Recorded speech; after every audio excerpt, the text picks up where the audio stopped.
sebelum reformasi, orang mau kaya, dia merapat dengan kekuasaan. Kekuasaan yang memberi space kepada mereka untuk berusaha. Pada fase itu, dunia usaha masih dikendalikan oleh negara dalam tujuan pembangunan nasional, kemakmuran rakyat, dan seterusnya. Pasca reformasi justru saya melihat situasinya sudah berbalik. Ya. Siapa mau berkuasa merapat dengan kekayaan sekarang. Kalau suatu wilayah ditetapkan menjadi proyek strategis nasional, maka regulasi yang harus tunduk. Contohnya, kalau suatu wilayah peruntukannya bukan misalkan untuk reklamasi. Kalau di proyek strategis nasional ini reklamasi, maka tata ruangnya harus dirubah mengikuti ini. Nah, proyek strategis nasional ini kan lahir juga di masanya Jokowi. Menurut saya yang paling bahaya dari sini, ini bukan pagar 30 km itu. Yang berbahaya di sini, hal-hal yang menyangkut strategis nasional, itu perencanaannya bukan oleh negara. Perencanaannya oleh kelompok usaha. Ada juga Wamen ATR BPN dulu yang mengatakan nggak ada yang tahu ini hanya kerjaan orang-orang di bawah sebetulnya. Nggak mungkin. Nggak mungkin. Nggak mungkin.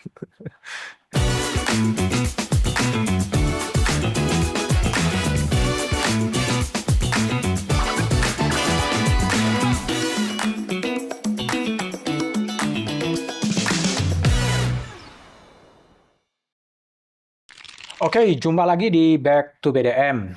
Udah hampir sebulan kira-kira Republik ini gaduh dengan isu pagar laut yang katanya misterius dibangun sepanjang 30 km, tapi tidak pernah ada yang tahu apa yang dibangun, siapa yang membangun, tiba-tiba heboh, dan kemudian tidak ada juga orang yang kemudian mengaku bertanggung jawab atas kehadiran pagar laut misterius. Saya akan bahas dengan Direktur Eksekutif Walhi, Zenzi Zuhadi, yang cukup detail melihat perkembangan dari pagar laut. Zenzi adalah Direktur Eksekutif Wahana Lingkungan Hidup tahun 2021-2025 yang saya ajak ngobrol kira-kira apa yang sedang terjadi dan bagaimana kemudian solusi ke depan agar bangsa ini tidak terjerat pada kasus pagar laut yang misterius. Nanti akan ada lagi yang misterius lagi yang kita akan kebingungan. Zenzi, saya ingin tanya terlebih dahulu.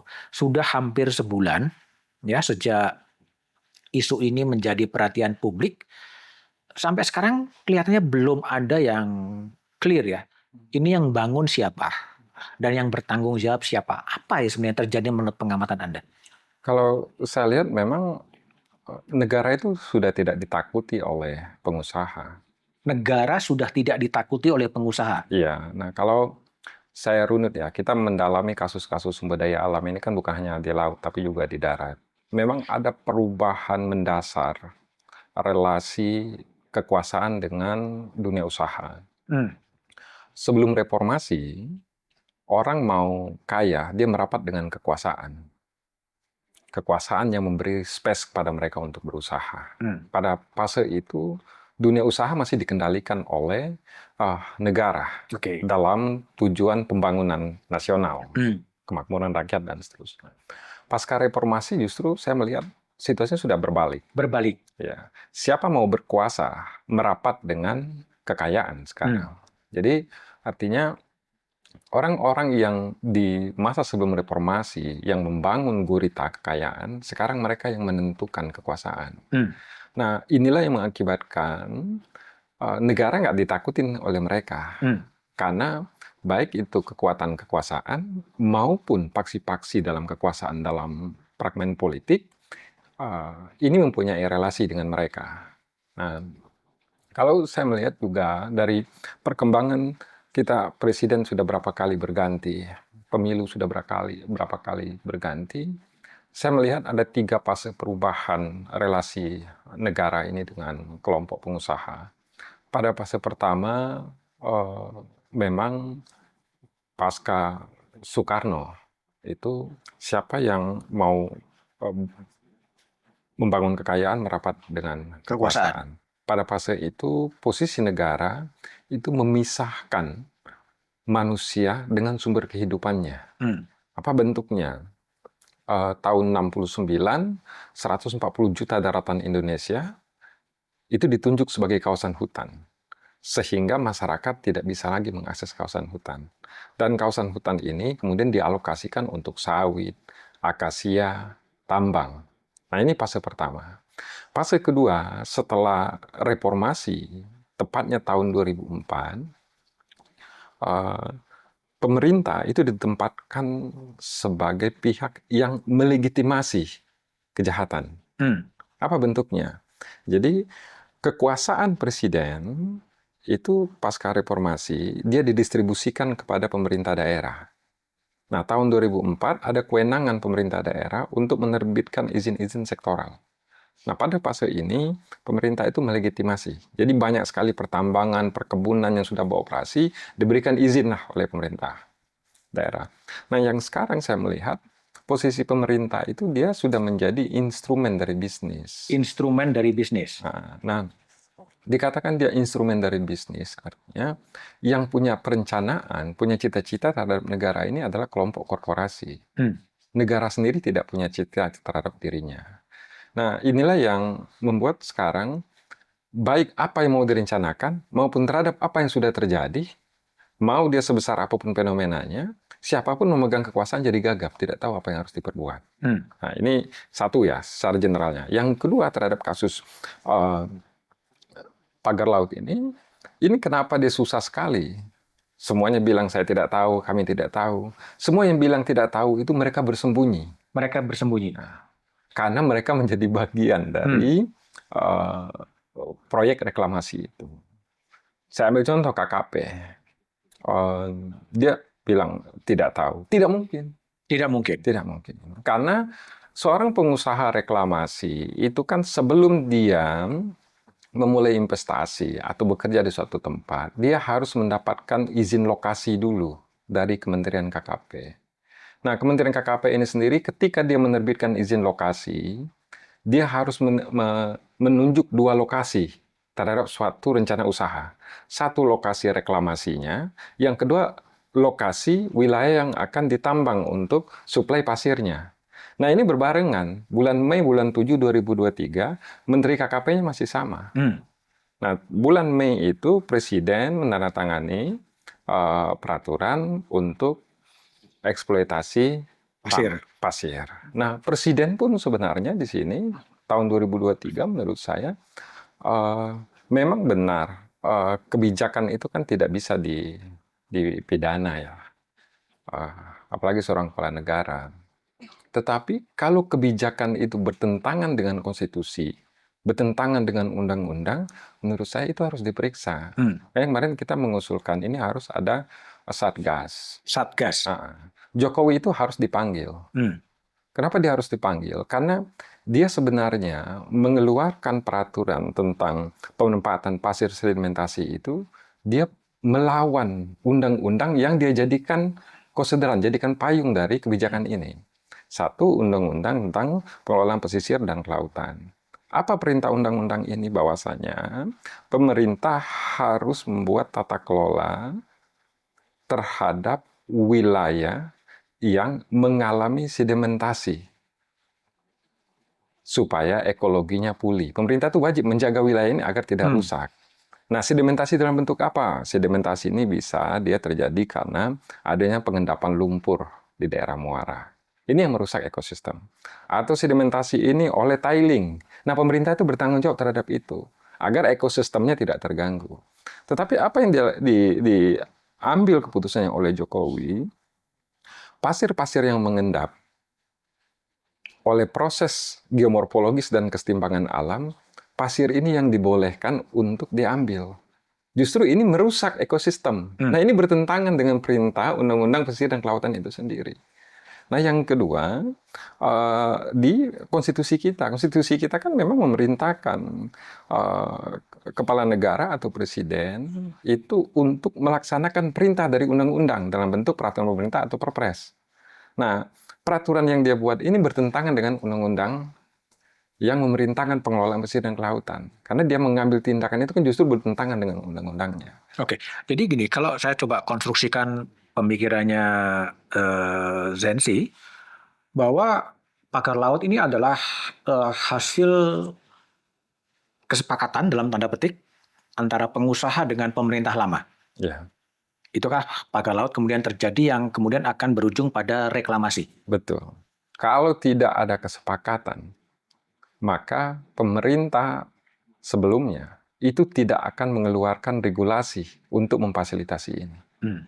Nah, yang harus diperiksa oleh pemerintah saat ini atas kepentingan apa seorang kepala negara tahun 2023 itu berani melawan undang-undang Hmm. untuk menguntungkan pihak lain. Hmm. Apa kepentingannya? Oke. Apa keuntungannya? Nah, negara ini tidak lagi mempunyai marwah di depan para pengusaha. Itu karena ada yang menjual marwah itu.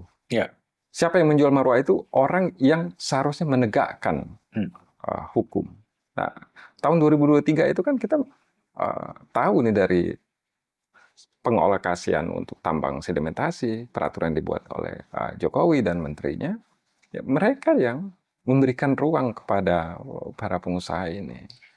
Kesepakatan inilah yang kemudian dikonstruksikan secara legal menjadi semacam proyek strategis nasional. Ya, nah, proyek strategis nasional ini juga harus dibongkar. Nah, jadi jangan hanya dihentikan, tapi dia dibongkar. Kenapa kawasan PIK 2 itu dia dijadikan kawasan proyek strategis nasional? Ini menyangkut kewenangan. Jadi proyek reklamasi, kalau dia di bawah 200 meter jaraknya dari bibir pantai, itu dia kewenangan pemerintah daerah mengeluarkan izinnya. Tetapi kalau dia dimasukkan dalam proyek strategis nasional, maka dia bisa kewenangannya di kementerian. Nah, ini harus diperiksa. Oke. Tapi karena kemudian itu dikonstruksikan sebagai PSN, kemudian aparat-aparat di bawah itu, apakah itu Polsek, apakah itu Polair, apakah itu TNI, ya kalaupun dia tahu ini PSN, dianggap sebagai PSN hingga memilih untuk diam. Iya, satu proyek strategis nasional itu kenapa harus ada? Kan pertimbangannya sebelumnya karena dia menyangkut hal-hal yang strategis menurut negara. Strategis ini dia menyangkut keamanan, kedaulatan negara, menyangkut lingkungan, menyangkut ekonomi, menyangkut sosial. Maka dia menjadi dasar tetapkanlah PSN. Nah, di sini ditetapkan dia menjadi proyek strategis nasional. Di pemerintahan sendiri, baik itu kementerian, pemerintah daerah, termasuk juga militer dan penegak hukum, itu instruksinya di masa Jokowi kan tegas. Harus melindungi proyek strategis nasional. Makanya di mana proyek strategis nasional, baik itu polisi maupun militer yang menjaga. Nah, yang lainnya juga, kalau suatu wilayah ditetapkan menjadi proyek strategis nasional, maka regulasi yang harus tunduk. Contohnya, kalau suatu wilayah peruntukannya bukan misalkan untuk reklamasi. Kalau di proyek strategis nasional ini reklamasi, maka tata ruangnya harus dirubah mengikuti ini. Nah, proyek strategis nasional ini kan lahir juga di masanya Jokowi. Nah, pemerintah hukum sekarang gugup menyelesaikan ini karena kekuasaan yang dibungkus dalam bahasa proyek strategis nasional ini, satu, dia menjadi gerbong politik dan ekonomi. Di mana seorang menteri, seorang penegak hukum tidak bisa bekerja mengikuti undang-undang terhadap sini. Karena kan menteri, Kapolri, selain dia jabatannya hukum, jabatannya juga politik. Dia mau menegakkan hukum, kalau kemauan politiknya, ini PSN, dia tidak akan bisa berbuat apa-apa. Nah, karena inilah semuanya menghindar kemarin untuk menyelesaikan ini. Nah, kalau ini mau selesai, memang dia harus dipimpin oleh presiden sekarang penyelesaiannya.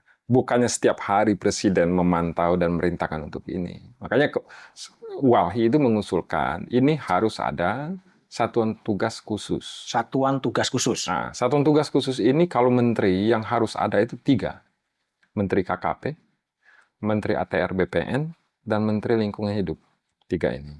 Nah, yang berikutnya itu aparat penegak hukum. Ini nggak bisa dia dibebankan kepada penegak hukum saja. Karena dia tidak akan menyelesaikan persoalan. Kenapa? Karena pidana itu kan dia nggak akan mengkoreksi kebijakan. perdata, kebijakan. Nah, tetapi dia membutuhkan pidana karena proses pidana lah yang bisa membongkar tindakan menjual marwah negara yang tadi. Oke, sebentar. Saya masuk ke Satgas dulu. Satgas ini siapa yang harus memimpin Satgas khusus pagar laut ini? Satgas ini dia harus dipimpin menurut saya dia di Kejagung, Di Kejaksaan Agung. Kejaksaan Agung. Jadi, Karena muaranya nanti di hukum. Tetapi kenapa harus ada kementerian di sini? Karena langkah korektif kewenangannya di kementerian nanti. Oke. Nah, kalau kita lihat bahwa di awal tadi ini adalah kesepakatan dalam tanda petik dan masih hipotetikal, Ya. belum tentu betul antara pengusaha dan penguasa membikin PSN, reklamasi dan diawali dengan pagar laut. Ketika dulu disepakati, tentunya ini tidak against the law sebetulnya. Melawan hukum. Melawan hukum. Baik kekuasaan penguasa maupun pengusahanya. Iya, ini Gimana melawan. perlawanannya? Pertama, ya hukum tertinggi kita konstitusi. Oke. Reklamasi ini coba cek di konstitusi kita ada apa tidak? Tidak ada. Atau turunannya di regulasi di undang-undang mana di Indonesia ini yang mengatur tentang reklamasi? Nggak ada. Reklamasi ini peraturan tertingginya itu Perpres tahun 2012 dikeluarkan oleh SBY. Di sini awalnya sebenarnya reklamasi ini mulai marak terjadi di seluruh Indonesia. Ini melawan hukum. Nah, sekarang kita memang nggak bisa mengharapkan ini diselesaikan itu hanya dengan hukum positif dalam artian pidana aja atau pemberhentian berdasarkan kewenangan. Dia harus dipimpin oleh moral. Moral dalam artian walaupun dia legal secara hukum. Kan ini kalau dia ada izin kan kacamatanya legal. Nah ini nggak bisa. Dia harus dipimpin oleh moral. Karena sumber daya alam Indonesia eksploitasi yang 40 tahun terakhir ini, kenapa dia tidak bisa dihentikan? Bukan hanya karena penegak hukum tidak bekerja. Tetapi karena hukum dibuat untuk melegalkan kejahatannya. Nah makanya ini PR memang besar di pemerintahan Prabowo ini. Bagaimana memimpin negara ini secara moral dalam penegakan hukum. Apa nggak terlalu absurd kita bicara moral di tengah orang menyebutkan sedang terjadi kebangkrutan moral itu? Ya, tapi pertanyaannya kapan ini mau dipulihkan? Ini momentum besar menurut saya. Kenapa saya katakan momentum besar? Baru Prabowo, presiden yang berani menyatakan hentikan dan bongkar reklamasi. Oke. Sudah 2 presiden sebelumnya. Nggak ada yang berani. Bukan bongkar reklamasi, bongkar pagar laut. Bongkar, ya, pagar laut ini sudah tindakan reklamasi. Iya. Tapi kan belum pernah ada juga pengakuan itu bagian dari reklamasi. Dia mengatakan bahwa ini adalah bagian untuk mencegah abrasi, mencegah hal yang demikian. Tapi secara hukum itu sudah bagian dari reklamasi. Oke, bagian dari reklamasi. Karena kan di dalam Permen KKP, apa yang dimaksud dengan izin lokasi dan apa yang dimaksud dengan reklamasi. Ketika dibangun satu tanggul penyekat, itu sudah masuk ke tahapan reklamasi. Jadi pagar panjang tadi itu penyekat. Wilayah yang akan direklamasi. Itu diatur dalam Permen Kementerian Kelautan dan Perikanan. Nah ini sudah merupakan tindakan reklamasi. Lalu bagaimana dengan kemudian kemunculan berbagai sertifikat hak milik maupun sertifikat hak guna bangunan yang dikeluarkan oleh kantor Kementerian APR dan BPN? Ya, saya mencermati ini ya, karena cukup banyak sertifikat HGB ini. Ini saya melihat BPN menggunakan kewenangannya ini berakal. Kalau berakal, dalam artian kan dia mengakali sesuatu. Mengakali situasi. Tetapi dia tidak punya hati. Tidak punya hati, tidak punya moral. Di Indonesia tuh nggak boleh disertifikati laut. Tetapi memang ekspansi bisnis baik di darat maupun di laut itu memang dia menargetkan wilayah-wilayah komunal. Di darat kawasan gambut, kawasan danau, kawasan mangrove, pesisir, kawasan laut itu memang menjadi target bisnis. Kenapa dia menjadi target? Karena kos ganti ruginya kecil. Kosnya hanya membayar suap kepada yang berwenang. Nah, kita sudah berapa dekade ini mendalami keterlibatan pejabat dalam korupsi sumber daya alam di Indonesia. Kalau di darat itu cuma 12 meja korupsi itu terjadi. Suap itu harus dilakukan untuk pengusaha meloloskan keinginannya terhadap suatu wilayah. Di laut ini bertambah 1 meja, 13 kan. Dan bentuk gratifikasi terhadap kewenangan dalam perizinan di sektor sumber daya alam ini itu 18 bentuknya. Nah, ini harus dipimpin secara moral menurut saya.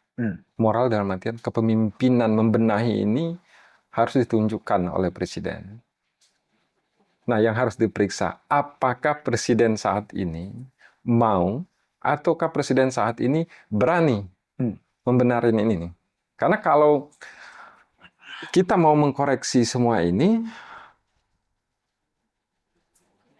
satu, beberapa regulasi kita sudah dibuat untuk melegalkan. Yang kedua, ini bisa terjadi karena ada perkawinan politik antara elit politik dengan para pengusaha. Nah, kalau dia tidak dipimpin oleh kepala negara menyelesaikannya, ini akan berhenti. Habis ini tidak dibicarakan lagi oleh media, tidak lagi menjadi perhatian publik, nanti sertifikatnya diterbitkan lagi itu. Nah, sebenarnya kan kalau kita mau menegakkan hukum, masuknya itu menurut saya ada dua. Satu, dia harus masuk melalui hukum lingkungan. Kenapa harus masuk ke hukum lingkungan? Karena di hukum lingkungan itu dikenal pertanggungjawaban mutlak. Nah, masuk melalui hukum lingkungan di sini, jadi yang diperiksa itu bukan hanya di lautannya, tapi di daratan. Jadi korporasi yang mendapatkan izin terhadap wilayah ini, itu diperiksa apa perencanaannya.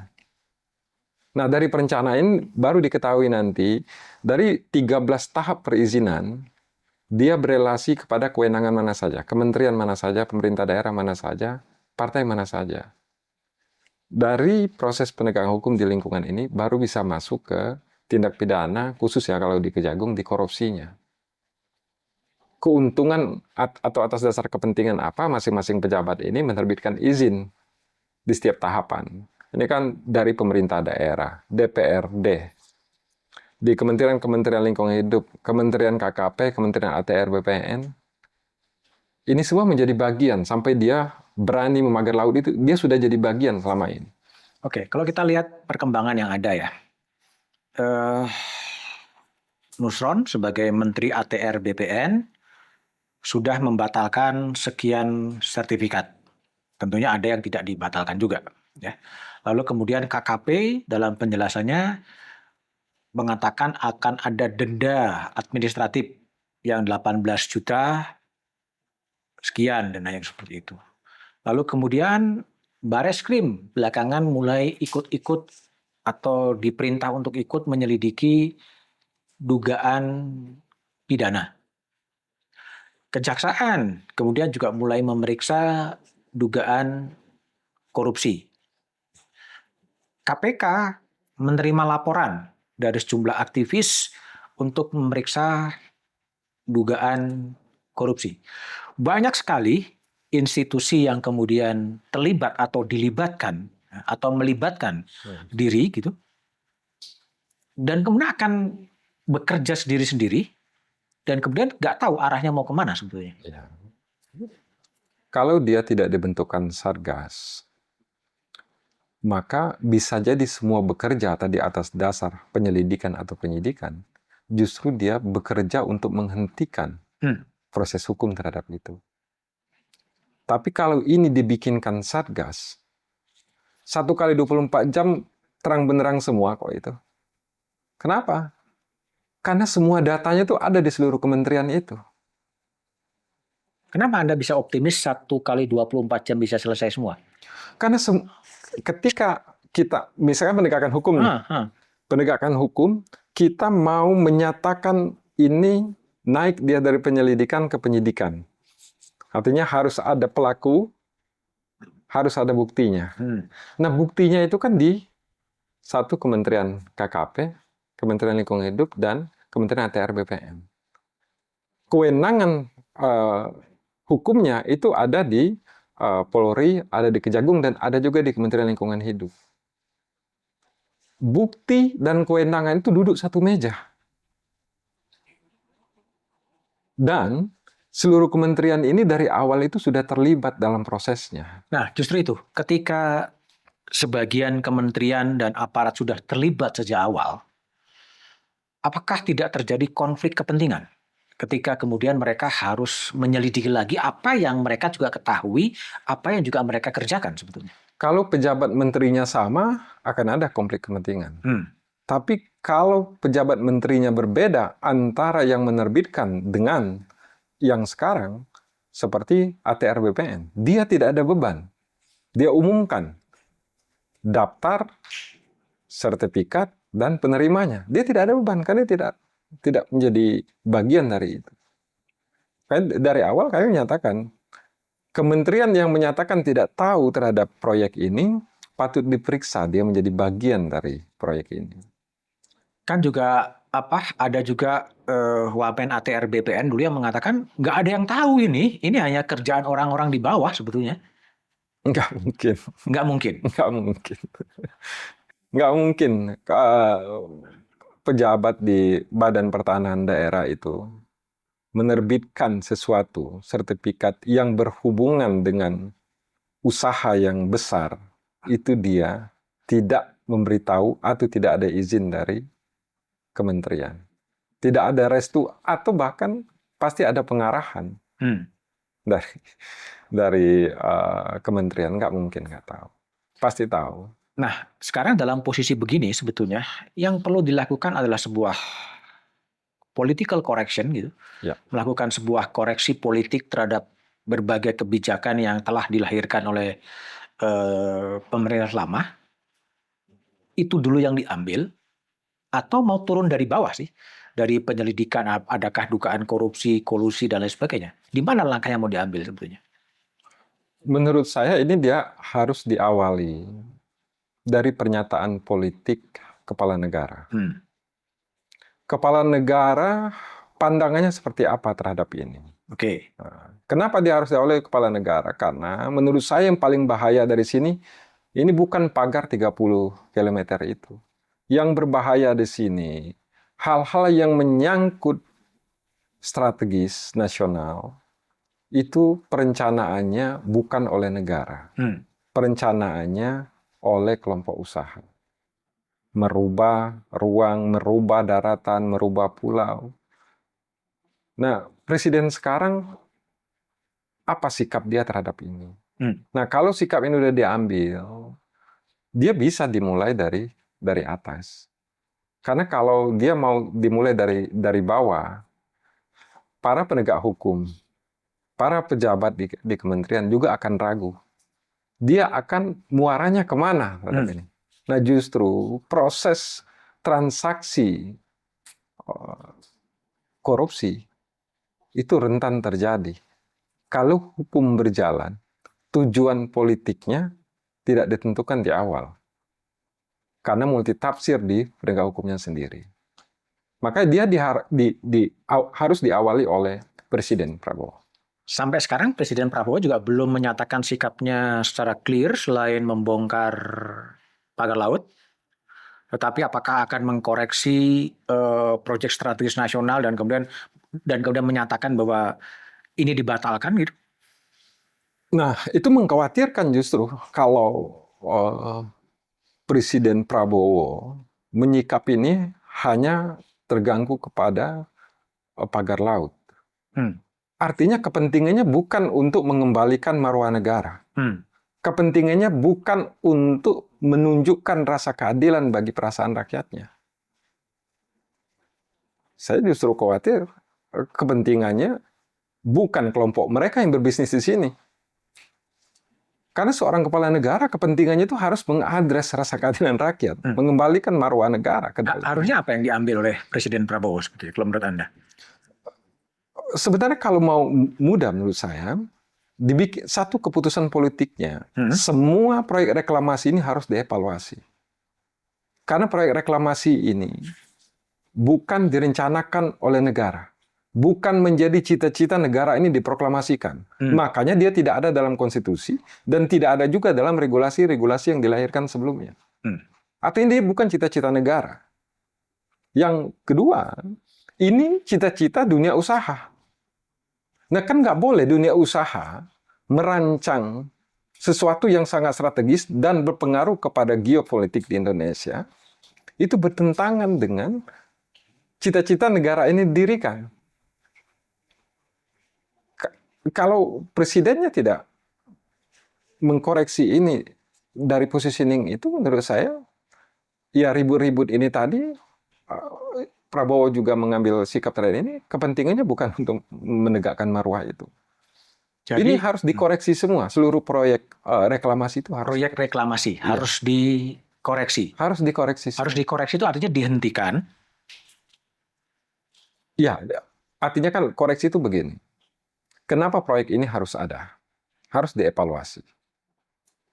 Karena dia bertentangan dengan konstitusi, bertentangan dengan regulasi. Nggak boleh ada sertifikat di atas laut. Dan ini banyak sekali laut kita sudah di sertifikat.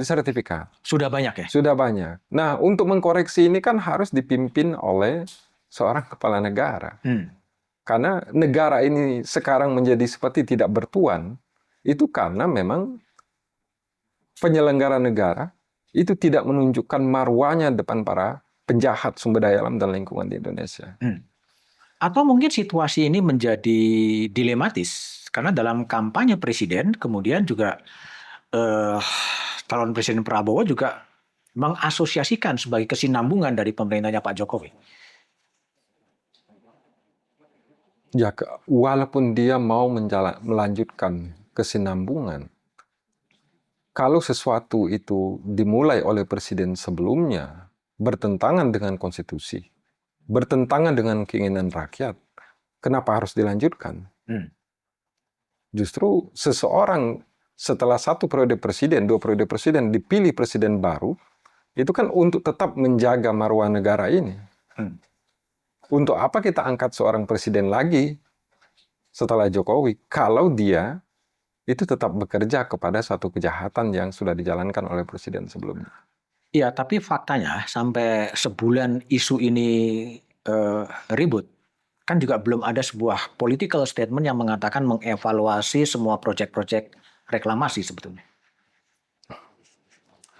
Ya, saya lihat bisa juga ada pertimbangan ekonomi ya dari seorang presiden karena baru berumur 100 hari. Dan proyek-proyek reklamasi di Indonesia itu dipegang dan direncanakan oleh kelompok-kelompok yang memegang keuangan cukup besar dalam perekonomian negara. Bisa jadi pertimbangannya di sana. Tetapi menurut saya juga negara itu pantang seharusnya takut kepada kepentingan-kepentingan seperti ini. Karena mau sebesar apapun, konsolidasi ekonomi dalam kelompok usaha, lending dan sumbernya tetap di dalam wilayah negara ini. Artinya sebenarnya tidak ada sumber ketakutan bagi seorang presiden untuk menunjukkan marwah negara ini, menghentikan kejahatan ini. Saya betul-betul khawatir, Mas Budiman. Ini kalau tidak diambil sikap politik oleh presiden dengan tegas terhadap ini. Satu, negara ini di masa depan betul-betul dikendalikan oleh kelompok korporasi. Karena kami sudah mendalami hampir di seluruh sektor. Sumber daya alam Indonesia itu, perencanaan dan peruntukannya itu bukan lagi menjalankan perintah pasal 33. Yang kedua,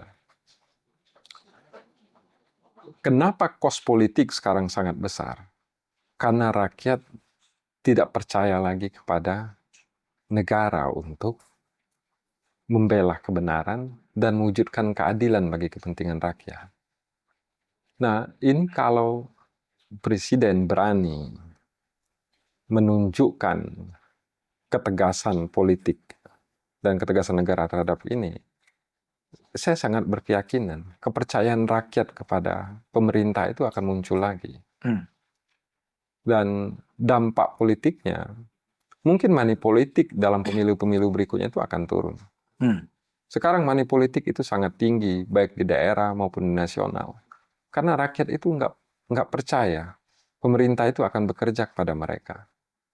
Dan selama ini reklamasi ini di sepanjang pantai utara Jawa, di Sulawesi, di Bali, di Lombok, di Lampung, itu rakyat itu menyaksikannya sehari-hari.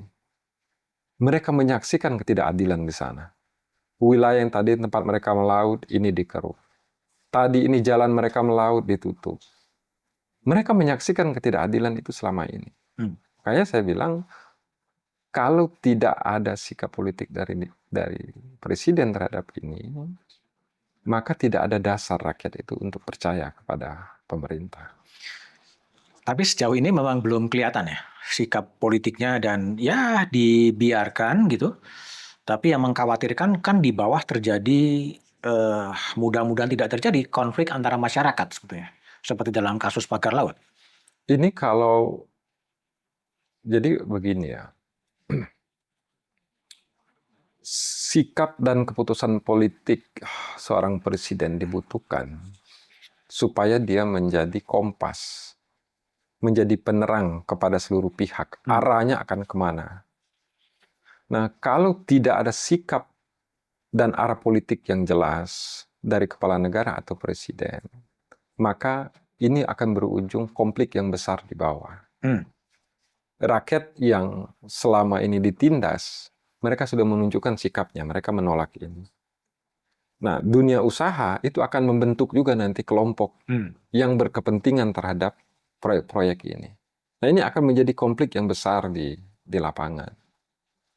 Konflik ini tidak mesti terjadi. Jangan sampai terjadi. Jangan sampai terjadi. Kalau kepala negara itu menempatkan diri juga sebagai pemimpin bangsa ini. Rakyat selama ini kan menolak banyak sekali proyek. Kami semua yang menangani selama ini ya, penolakan rakyat. Bukan rakyat ini melawan negara, bukan rakyat ini menentang negara. Rakyat melakukan itu untuk mengingatkan negara. Ada tindakan dari negara itu yang memunculkan ketidakadilan bagi mereka. Oke, jadi langkah awal pertamanya adalah bagaimana Presiden Prabowo menunjukkan sikap politiknya yang clear, yang intinya kira-kira adalah mengevaluasi dan kalau memungkinkan adalah menghentikan semua proses reklamasi sedang berlangsung. Lalu kemudian ada semacam satuan tugas yang mengevaluasi semua apa yang terjadi, gitu kan? Kalau kan kemudian ada siapa yang bersalah, sejauh mana keterlibatannya, dan itu akan bermuara kepada sebuah proses hukum. Ya, termasuk kepada pejabat-pejabat yang kemudian di pemerintahan lama yang kemudian terlibat. Tapi masalahnya adalah ketika kabinet masih juga banyak diisi oleh orang yang mungkin diduga kemudian terlibat dalam proses reklamasi di berbagai pihak. Bagaimana menjamin agar ini semua bisa berjalan sebetulnya? Satu, walaupun seseorang pernah terlibat dalam proses pemufakatan jahat terhadap negara, dia sebagai orang yang diberikan kewenangan kepada negara saat ini, dia tetap harus diberi kesempatan mengkoreksi itu. Justru kalau walaupun dia terlibat dalam bagian proses ini kemarin, dan sekarang dia melakukan koreksi terhadap itu kan bisa menggugurkan pidananya dia. Karena bisa jadi dia melakukan itu kemarin atas perintah politik dari yang mengangkat dia. Nggak masalah menurut saya. Dia sekarang suatu pejabat di wilayah ini, dia menjadi satgas, nggak masalah. Justru itu ruang untuk dia membuktikan bahwasanya dia mau membenari ini. Bisa jadi juga dia bisa membuktikan bahwasanya dia terpaksa kemarin mengambil keputusan itu. Nggak masalah menurut saya. Nah, yang berikutnya, ini jangan hanya dia menjadi ajang pidana saja, siapa menjadi pesakitannya. Tapi menurut saya, ini harus dijadikan momentum agar politisi, pejabat negara di masa depan jangan lagi main-main terhadap kewenangannya. yang menyangkut kedaulatan negara, yang menyangkut rasa adil bagi rakyat. Poin penting dari proses ini menurut saya di sana. Karena di seluruh sektor, Mas Budiman, di hutan, di tambang, di perkebunan, di laut kita itu, negara ini mengalami kebangkrutan ekologis itu karena semuanya, dari kepala negara, menteri, sampai kepala daerahnya itu, semuanya. Mereka menjual kedaulatan negara ini, menjual sumber kekayaan negara ini. Menjual tambang maksudnya. Semuanya. Tambang, perkebunan, tanah, hutan kita. Ini semua kementerian itu terlibat. Semua presiden semuanya itu terlibat. Kita bisa tunjukkan datanya. Semua presiden di Indonesia itu pihak yang memberikan tanah Indonesia ini kepada korporasi. Nah, sekarang mulai di laut. Laut ini kan baru mulai sebenarnya. Kalau hutan ini dari tahun 69 dimulai. Nah, negara ini makin ke depan, bebannya makin berat. Karena eksploitasi sumber daya alam Indonesia, dia hanya mengambil ekonomi dari satu komoditi atau bidang tanah saja. Sumber kehidupan lainnya itu dijadikan limbah. Bebannya itu kepada negara. Apa bebannya? Menanggulangi bencana, menanggulangi pangan, menanggulangi krisis. Oke, tapi kalau tadi Zen menyebutkan bahwa hampir semua presiden kemudian menjual dalam tanda petik kekayaan yang ada, baik itu laut, baik itu tambang, kepada korporasi. Nah, kalau sekarang saya coba bertanya secara kritis, ketika kemudian presiden kemudian mengkoreksi dengan memberikan alokasi tambang kepada ormas, kepada kampus, apakah ini juga bukan sebuah koreksi kebijakan? Kalau dulu diberikan kepada korporasi, sekarang diberikan kepada ormas, dan sekarang diberikan kepada kampus. Itu koreksi yang salah menurut saya. Koreksi yang salah. Kenapa salah? Karena dia mengkoreksi itu di ujungnya. Dia tidak mengkoreksi dari awalnya, pangkalnya. Kan pasal 33 konstitusi kita itu seharusnya menjadi pegangan seorang presiden. Sumber daya alam kita mau diapakan. Pasal 33 itu kan perintahnya, sumber daya alam dan ruang ini dikuasai oleh negara itu untuk sebesar-besarnya bagi kemakmuran rakyat. Artinya tujuan pasal 33 itu kemakmuran rakyat, bukan eksploitasinya. Nah, semua presiden ini dia fokusnya itu kepada eksploitasinya. Eksploitasinya siapa yang boleh mengeksploitasi? Padahal kalau kita mau bicaranya itu tentang kemakmuran rakyat, kenapa tambang-tambang ditolak oleh rakyat? Kenapa reklamasi ditolak oleh rakyat? Karena industri ini menghancurkan sumber kemakmuran mereka. Reklamasi dan tambang pasirnya itu menghancurkan ekosistem pesisir dan kelautan, yang mana ikannya itu sumber kemakmuran mereka. Begitu juga di darat. Sumber kemakmuran rakyat itu dari biodiversity yang lain di hutan dan kawasan perairan seperti gambut dan mangrove. Nah, bisa jadi sebenarnya kalau seorang presiden itu dia mau bicara tentang kemakmuran rakyat atau kesejahteraan sosial, perintah pasal 33 itu maknanya bukan siapa yang boleh menambang. Maknanya bisa jadi tidak perlu ditambang.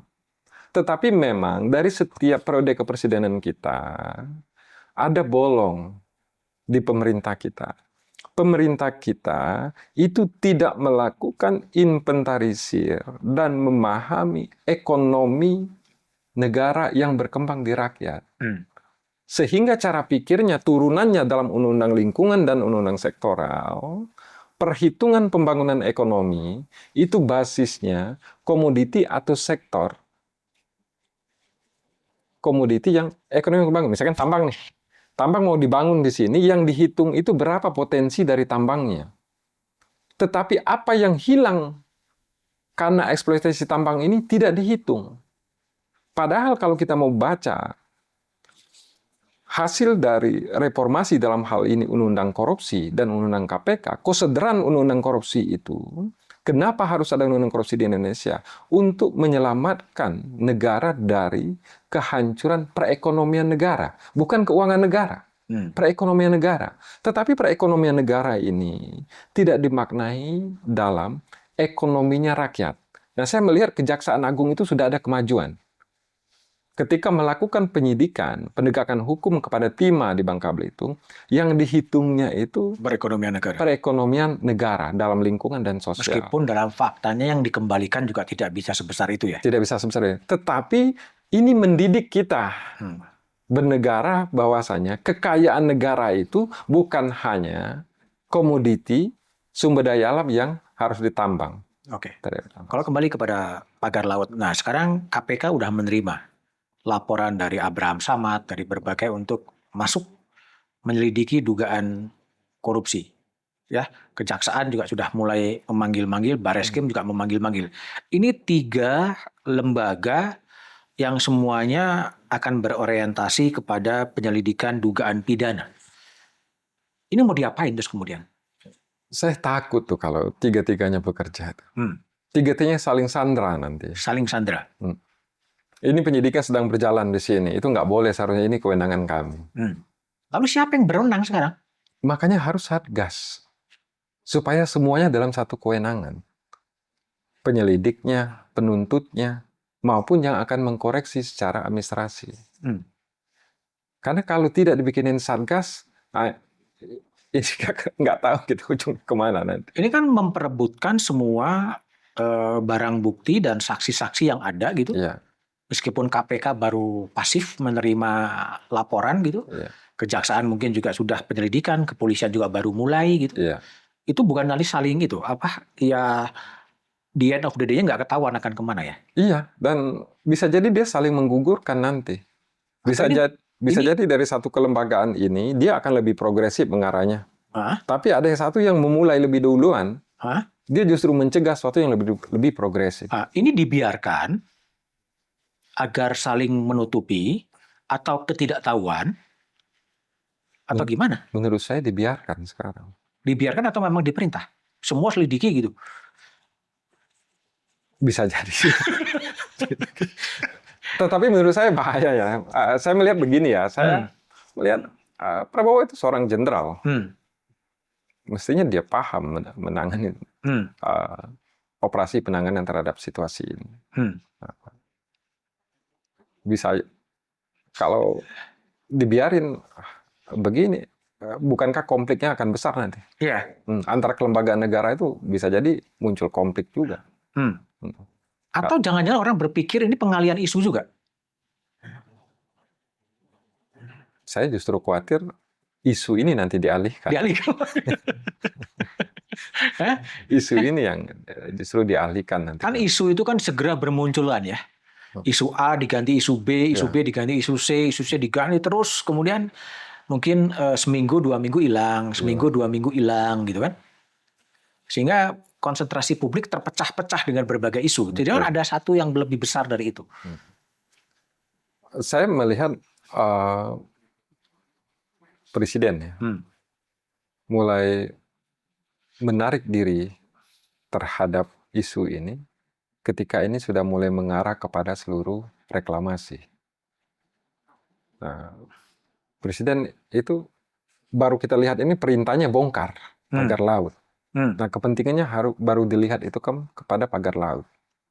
Saya belum melihat sikap Prabowo itu kepentingannya terhadap negara dan rakyat. Kepentingannya baru terhadap pagar laut. Makanya yang kita tagih itu sikap politiknya dulu terhadap ini. Oke. Kalau tadi Zen di awal menyebutkan ada persekongkolan atau kerjasama ya antara pengusaha dan penguasa yang kemudian mereka bersekongkol gitu, kemudian untuk mengatur reklamasi dan lain-lain sebagainya. Dan itu udah jamak terjadi bukan hanya di Tangerang, tapi banyak terjadi di sejumlah tempat. Nah, untuk mengkoreksi relasi bisnis atau relasi ekonomi politik antara penguasa dan pengusaha, apa saran Anda? Pertanyaannya selama ini, kenapa politisi, para pengusaha, penguasa itu harus punya kebutuhan dengan pengusaha. Hmm. Relasi ini terciptakan karena ada ketergantungan politik kepada dunia usaha. Artinya kos politik sangat tinggi di Indonesia. Oke. Kenapa kos politik di Indonesia sangat tinggi? Karena kemungkinan dua. Satu, kesadaran politik rakyat yang rendah. Yang kedua, karena rakyat tidak percaya dengan hasil dari politik itu sendiri.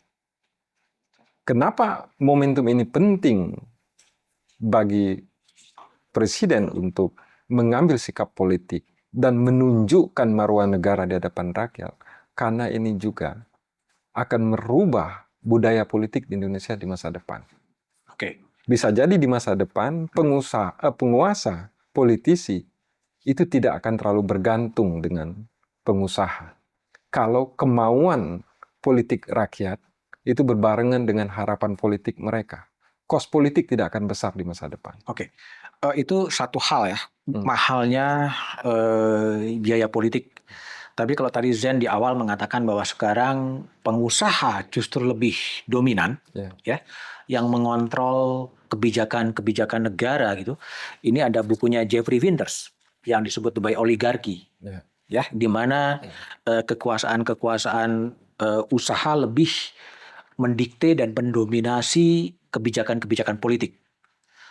Apakah itu sedang terjadi sekarang di Indonesia? Iya, sedang terjadi di Indonesia dan sedang memformat dirinya. Sedang memformat dirinya. Ya, ya, ini tidak heran karena memang kiblat politiknya Indonesia Amerika ya. Apa yang terjadi di Indonesia sekarang, di Amerika sudah terjadi 1 abad yang lalu. Jadi kekuasaan kaum kapital yang kemudian menentukan berbagai kebijakan-kebijakan politik negara. Iya. Dan itu kemudian yang menjadikan apa yang ditulis oleh Wibowo ini, negara centeng. Iya, negara centeng ini kan bagi kami ya, yang selama ini menangani konflik sumber daya alam, turunannya menjadi 2. 1, aparat hukum berbisnis hukum. Yang kedua, aparat pemerintah menjadi instrumen dari kejahatan. Indikatornya 2 nanti. Kriminalisasi meningkat. Yang kedua, perizinan di luar akal sehat. Itu yang saya maksud tadi. Kepala daerah, pejabat pemerintahan, kementerian, mengeluarkan perizinan itu berakal tapi tidak berhati. Dia mengakali regulasi.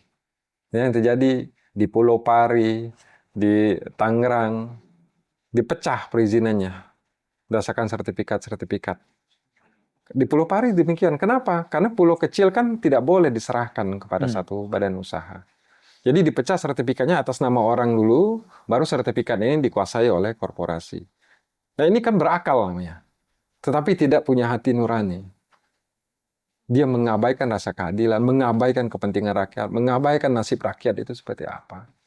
Dan ini sekarang yang sedang mengarah kepada semacam shadow state. Jadi pemerintah bayangan di mana kekuatan-kekuatan kapital itulah yang kemudian mendikte polisi-polisi negara. Iya, dan ini kita udah banyak indikator yang muncul. Indikator lain ini sedang berjalan di Indonesia, bentuknya adalah negara itu mengingkari perintah konstitusinya. Segala hal yang menyangkut hajat hidup orang banyak itu kan tanggung jawab negara seharusnya. Nah sekarang segala hal yang menyangkut hajat hidup orang banyak itu oleh negara didelegasikan kepada dunia usaha. Dari energi, pangan, dan peran yang diambil negara itu ada 2. 1, memaksa rakyat untuk menjadi pembeli dari apa yang diproduksi oleh dunia usaha ini tadi. Walaupun itu berasal dari kekayaan negara yang sebesar-besarnya untuk kemakmuran rakyat. Oke. Jadi gimana kalau menurut Zen relasi antara state dan bisnis? Sebaiknya ketika sudah terlanjur bahwa negara ini adalah dikontrol politik yang sangat padat kapital. Iya kan harus kembali kepada tujuan suatu negara itu dibentuk atau dideklarasikan. Dia harus di tengah. 1, kepentingannya menjaga dan mewujudkan kesejahteraan sosial bagi rakyatnya. Yang kedua, dia di dalam hak menguasai negara itu kan melekat 7 kewajiban. Duanya itu menjaga dan mengontrol dunia usaha itu agar tidak merampas hak dan kesejahteraan sosialnya rakyat. Nah, kalau negara tidak dalam posisi netral menjaga ini, antara kepentingan rakyat dan kepentingan dunia usaha akan berperang memperebutkan kewenangan negara. Nah, sekarang itu kewenangan negara itu dimenangkan oleh kelompok korporasi. Lambat atau cepat, negara ini akan chaos di masa depan. Karena konflik itu terus menjamur dan bertambah. Jadi sangat disayangkan menurut saya. Di masa depan kita ini akan memanen konflik dan bencana. Dan ini momentum bagi Presiden Prabowo gitu untuk menata ulang bagaimana relasi hubungan negara dengan pengusaha, relasi hubungan negara dengan rakyat dan lain sebagainya. Ini momentum yang besar sekali. Karena harapan rakyat sekarang mulai muncul. Itu satu. Yang kedua, ini momentum juga karena belum semua sumber daya alam kita itu dikuasai oleh korporasi. Artinya masih ada kesempatan negara untuk memformat dirinya kembali kepada cita-cita proklamasinya. Dan menurut saya, kalau ini tidak diambil oleh pemerintahan sekarang, ya kasihan negara ini di masa depan. Oke, Zen, saya tanya ke bagian akhir dari pertanyaan saya gitu. Sebagai aktivis yang lama bergulat di lingkungan hidup gitu, dan cukup banyak juga berbagai pengalaman-pengalaman yang diintimidasi atau terintimidasi gitu. Saya ingin tahu ya, mimpi seorang Gen Z ketika Indonesia berusia 100 tahun seperti apa?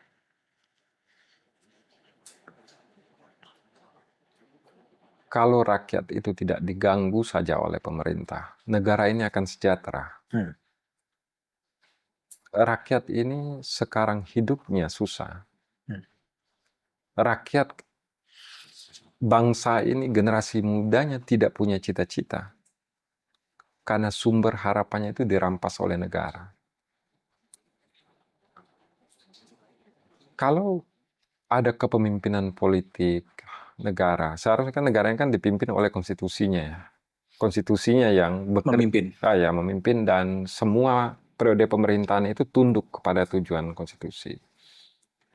Indonesia ini akan menjadi negara yang sejahtera seperti perintah pasal 33. Tetapi kan sekarang dari periode ke periode pemerintah kita, negara ini berjalan di luar relnya. Dia berjalan sangat cepat tapi melaju di luar lintasannya.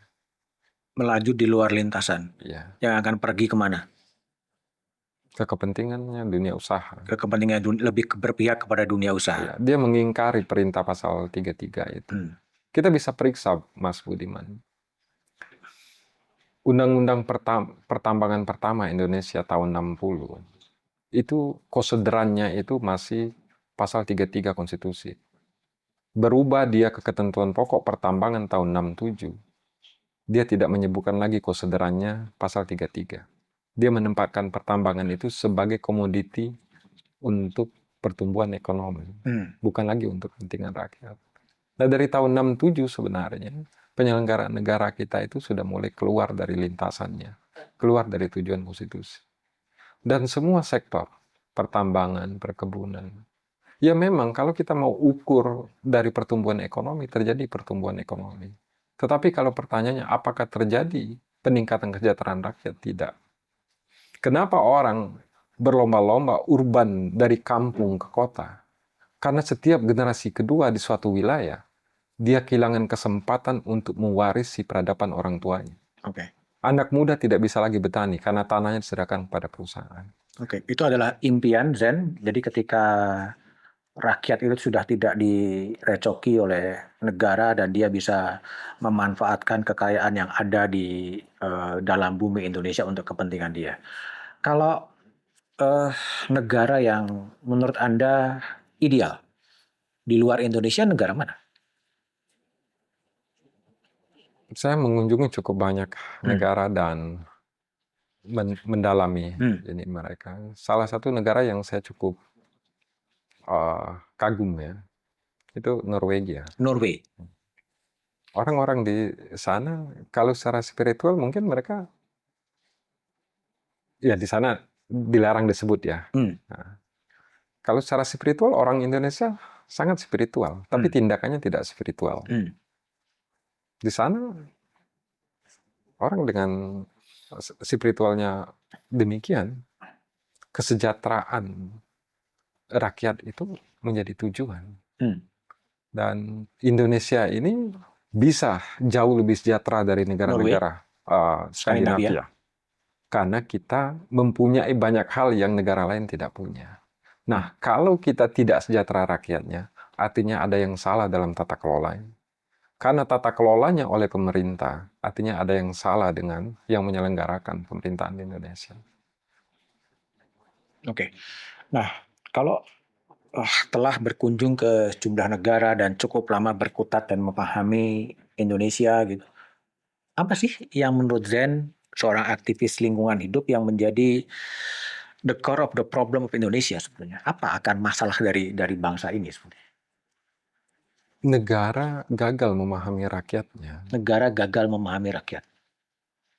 Kehancuran Indonesia itu justru setelah Indonesia merdeka. Oh, kehancuran Indonesia setelah Indonesia merdeka. Ya. Gimana itu? Hutan, laut, daratan kita hancur itu justru setelah ada pemerintahan yang berwenang. Memberikan pengelolaannya kepada satu pihak. Sebelum Indonesia merdeka, belantara hutan, lautan kita itu diwariskan dari generasi ke generasi. Artinya manusia di Nusantara ini mempunyai cara hidup. Ini semacam state of the nature-nya Rousseau ya? Kembali kepada kondisi asali gitu. Enggak juga semesti seperti itu.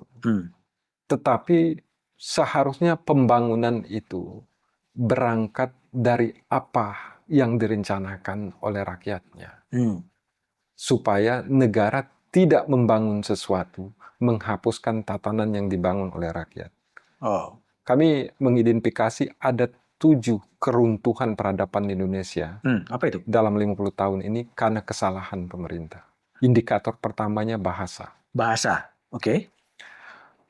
Ketika alam di suatu wilayah itu runtuh, maka bahasanya juga akan runtuh. Oke, punahnya bahasa-bahasa asli daerah. Oke. Yang kedua? Yang kedua, runtuhnya peradaban arsitektur di Indonesia. Arsitek lokal, daerah. Ya. Oke. Sebelumnya, untuk membuatkan 180 juta penduduk Indonesia, kita itu cuma butuh 4 juta hektar hutan, Mas Budiman. Semua rakyat Indonesia punya rumah. Mau dia Gen Z, milenial itu punya rumah. Nah, sekarang kerusakan hutan Indonesia itu hampir 70 juta hektar. Banyak generasi yang tidak tahu akan punya rumah apa tidak. Oke. Jadi bahasa hilang, arsitek lokal hilang, hutan hancur. Kalau hutan itu penyebabnya. Jadi yang runtuh peradaban itu satu bahasa. Bahasa. Yang kedua arsitek. Arsitek. Yang ketiga itu tenun ya. Tenun. Pakaian. Oke. Nah, rusak. Tenun ini bukan hanya hilang dia, tetapi dia sebenarnya menjadi sendi peradaban itu karena dia menunjukkan sistem kepemilikan di Indonesia itu. Misalkan tenun Sumba, nggak ada satupun yang ngajukan hak patennya. Dia menjadi pengetahuan bersama, kekayaan bersama.